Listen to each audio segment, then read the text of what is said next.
Hi, I'm Ashley. It was supposed to be the happiest day of my life, my wedding day. A day filled with love, laughter, and the promise of a new chapter with the man I loved, David. The sun shone brilliantly in a cloudless sky. The garden was in full bloom, and our friends and family buzzed with excitement. Everything seemed perfect, or so I thought. As I walked down the aisle, radiant in my white gown, I caught sight of my father's stern face. He had never approved of David, always calling him unworthy. But I loved David, and I had hoped my dad would eventually come around. I was wrong. After the ceremony, during the reception, the tension in the air was palpable. Dad's glare at David was a silent challenge. I tried to laugh and chat with our guests, but the unease was undeniable. Then came the toasts. When Dad stood up, his voice was cold and sharp. Instead of speaking about love and happiness, he spoke of disappointment and disapproval. My heart sank. David squeezed my hand under the table, offering silent support, but Dad wasn't finished. He directed his venomous words straight at David, accusing him of being unworthy of me. David stood up, his face flushed. I love Ashley, and I will spend my life making her happy. That's more than enough, he declared. Dad snorted. You make her happy. You'll ruin her life. I stood up pleading, Dad, please, this is our day. Before I could finish, Dad's hand flew through the air and struck me across the face. A collective gasp rippled through the room. The physical pain was sharp, but the shock and humiliation cut deeper. My cheek burned as tears blurred my vision. David lunged at Dad, his voice a roar. How dare you touch her? Fists flew as their anger and hurt erupted.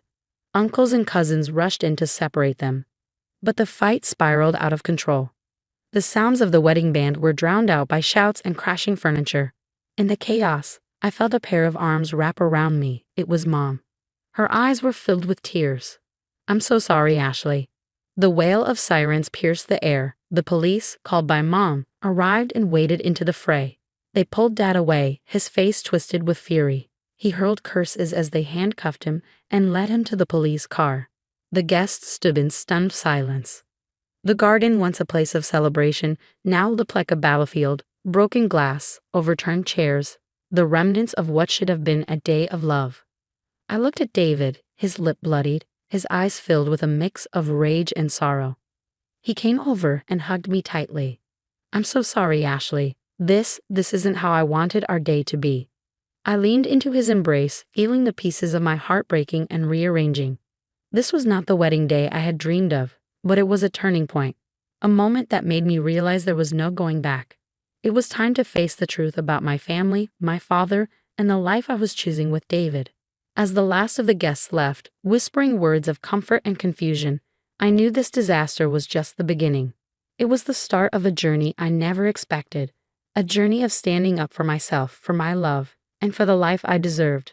A journey of confronting the past, seeking justice, and finding peace. And it all began on what was supposed to be the happiest day of my life. The morning after my wedding was nothing like I had imagined. There was no joyful breakfast with family, no reminiscing about the beautiful ceremony. Instead, I woke up with a stinging cheek and a heavy heart. David was already up, pacing in our small living room, his face tight with anger and worry. Ashley, we can't just let this go, David said, his voice firm. I nodded, staring at my hands. I know, but what can we do? He's my father. Your father? He assaulted you at your own wedding. That's not a father, that's a bully. I sighed deeply. He was right. Dad's actions were unforgivable. I had always hoped for his approval, but now I realized that dream was over. As we sat at our small kitchen table, David and I began to plan. We couldn't let Dad get away with what he did, not just for us, but for everyone he had hurt with his toxic behavior. I think we should start by talking to the family, I suggested. If we can get them on our side, it'll be harder for him to deny what he did. David agreed. And what about legal action? Should we press charges? I hesitated. I don't know. I want justice.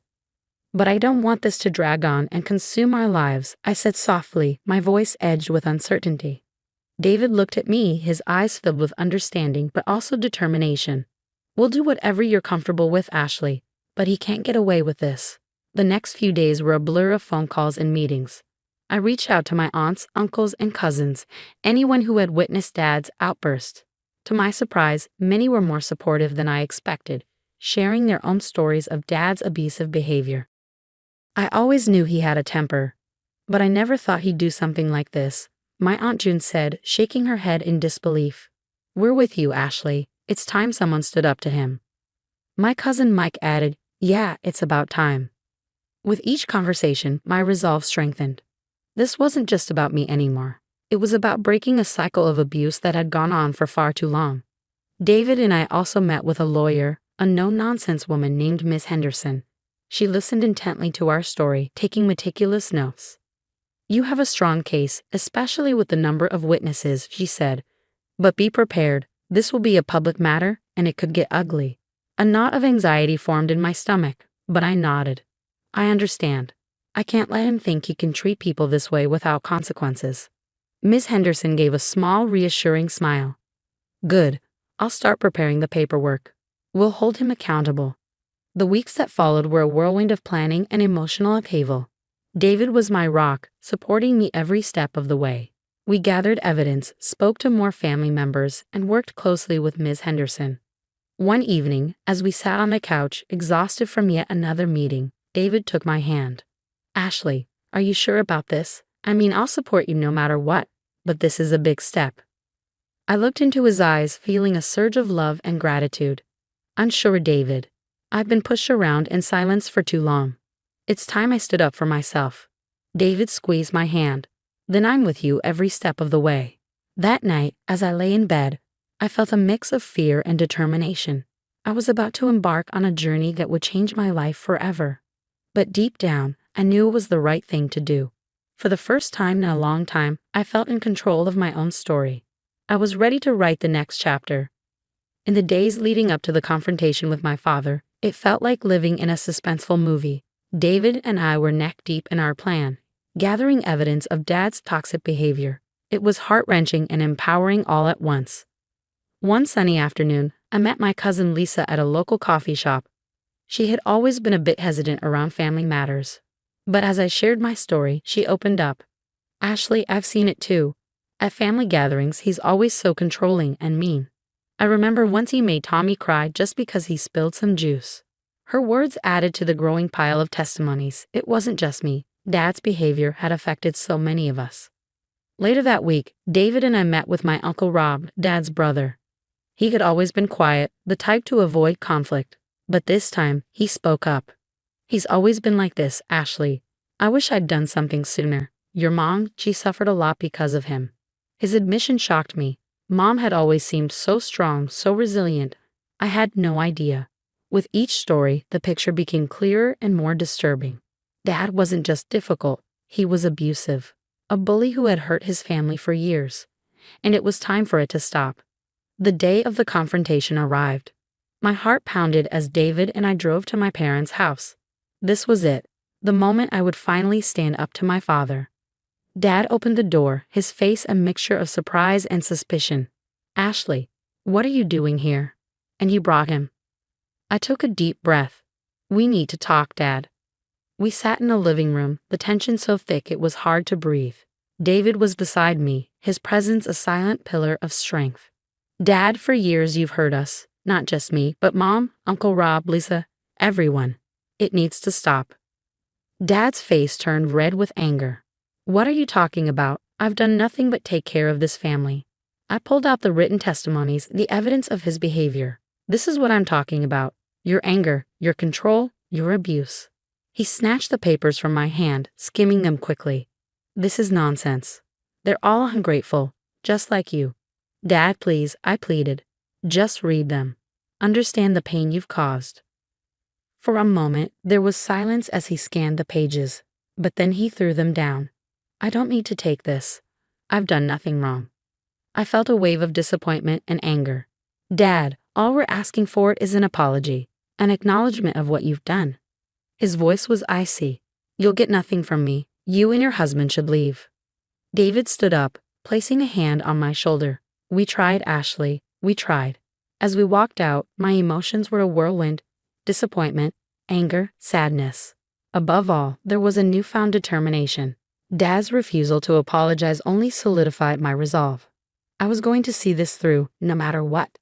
The drive back was quiet. I gazed out the window, the passing scenery a blur. This wasn't the end. It was just another step in my journey, a journey that I was more determined than ever to complete. The weeks following my confrontation with Dad were a whirlwind. The story of what he did, bolstered by the testimonies of family members, began to spread. It wasn't just within our family anymore. It was in the community, on social media, everywhere. The man who had always presented himself as respectable and upright was now being seen for what he truly was. One afternoon, as David and I sat in our living room, my phone buzzed. It was a call from Mom. Her voice was hesitant, a stark contrast to her usual strength. "Ashley, your father, he wants to talk to you. He says he's sorry." I felt a jolt of surprise. Dad apologizing. That was something I never expected. "Mom, I don't know.